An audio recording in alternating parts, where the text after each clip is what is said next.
নমস্কার, কেমন আছেন সবাই? আজকে আমি আপনাদের সাথে একটা নতুন রেসিপি বানাবো, সেটা হলো চিলি বেগুন।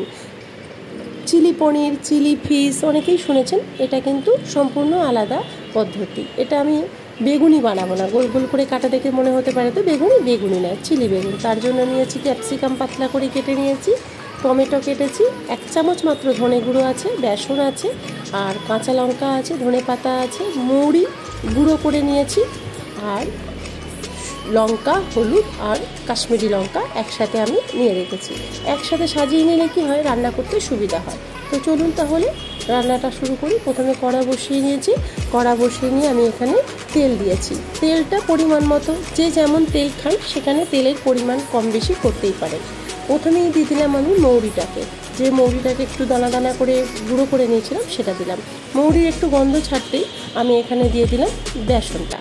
বেসনটা এখন এই মুহূর্তে দিলাম এই কারণে, বেসনটাও ভাজা ভাজা হয়ে যাবে, একটা বেসনের হালকা গন্ধ ছাড়বে, সেই সময় আমি পেঁয়াজটাও দিয়ে দিলাম। এখানে পেঁয়াজটা লাল করে ভাজার কোনো নিয়ম নেই যে লাল করে ভাজবেন তারপরেই বেগুন দেবেন। পেঁয়াজ আর বেগুন একসাথেই আপনি দিতে পারবেন, কারণ পেঁয়াজটা একটু চেয়ে থাকলে তবে ভালো লাগবে, যেমন চিলি পনিরে ভালো লাগে, চিলি ফিশে যেমন লাগে আর কি সেরকম। তো এখানে পাতলা পাতলা করে যে বেগুনগুলো কেটেছিলাম সব একসাথে দিয়ে দিলাম আমি। এবার আমি একটু এখানে নাড়াচাড়া করব, তারপরে আস্তে আস্তে বাকি মশলাগুলো দেব। প্রথমে মনে হবে যে সব তেল টেনে নিয়েছে, এই তেলে বেগুনটা হবে না, কিন্তু আপনি লাস্ট অবধি আমার সাথে থাকুন, মানে সঙ্গে থাকুন, রান্নাটা দেখতে থাকুন, না স্কিপ করে দেখবেন আমি এক ফোঁটাও তেল দেবো না, অথচ কেমন তেল ছাড়বে বেগুনগুলো থেকে, কারণ বেসন আছে তো তেলটা পুরো টেনে নিয়েছে বেগুনগুলোতে। আস্তে আস্তে তেলটা যখন এই রান্নাটা মেন ঢাকা দিয়ে করতে হবে, একদম জল দেওয়া যাবে না। এখন আমি টমেটোটা দিয়ে দিলাম, বাদ বাকি মশলা যা আছে পরপর দিয়ে দেবো। ধনে গুঁড়ো দিয়ে দিলাম, মশলা কিচ্ছু লাগবে না, শুধু ধনে গুঁড়ো ছাড়া। ধনে গুঁড়োটা এখানে সুন্দর একটা ফ্লেভারের কাজ করে, চাইলে আপনি অন্য কিছু দিতে পারেন মশলা, কিন্তু এখানে ধনে গুঁড়ো ছাড়া আর কোনো মশলা লাগে না। আর লঙ্কা, হলুদ আর কাশ্মীরি লঙ্কা আমি এখানে একসাথে করে রেখেছিলাম, এটাও দিয়ে দিলাম। আর এখানে দিলাম লঙ্কা, যে কাঁচা লঙ্কা লাল হয়ে গেছিলো ওটাই আমি টুকরো করে কেটে দিয়েছি, আর ধনে পাতাটা দিয়ে দিলাম। এখানে ধনে পাতাটা প্রথমেই দিয়ে দিতে হবে, আমি প্রথমেই বারবার বলছি মশলাগুলো এই কারণে প্রথমেই দিয়ে দিতে হবে, তো কারণ এটা ঢাকা দিয়ে করতে হবে। যত মশলা পড়ে যাবে, ঢাকা যত তাড়াতাড়ি দেওয়া হবে, তত বেগুন আর যে পেঁয়াজ থেকে যে তেলটা আছে সেই তেলটা বেরোবে। এখন আমি ক্যাপসিকামটাও দিয়ে দিলাম। এখন আমি ভালো করে নাড়াচাড়া করে নিতে হবে, যাতে সব মশলাগুলো ভিতরে মোটামুটি ভালোভাবে লেগে যায়।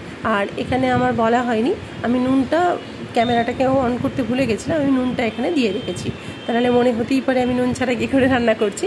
নুন দিয়েছি, আর হালকা 2-3 দানা চিনির দানাও দিয়েছি, 2-3টে চিনির দানা।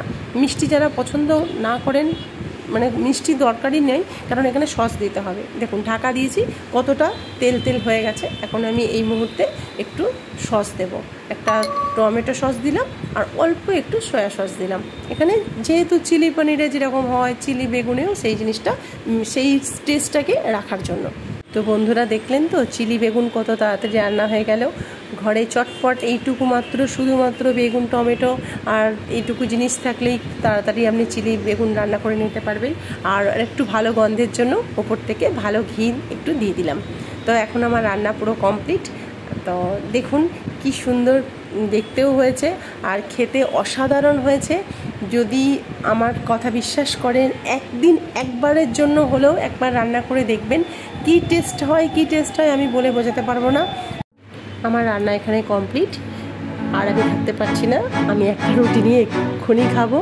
আর এই রকম রেসিপি এর আগে কারোর কোনো চ্যানেলে আছে কিনা আমি জানি না, আমি এটা ঘরে খুব বানাই। আমার ভালো লাগলো যে মনে হলো এই রেসিপিটা আপনাদের সাথে শেয়ার করি।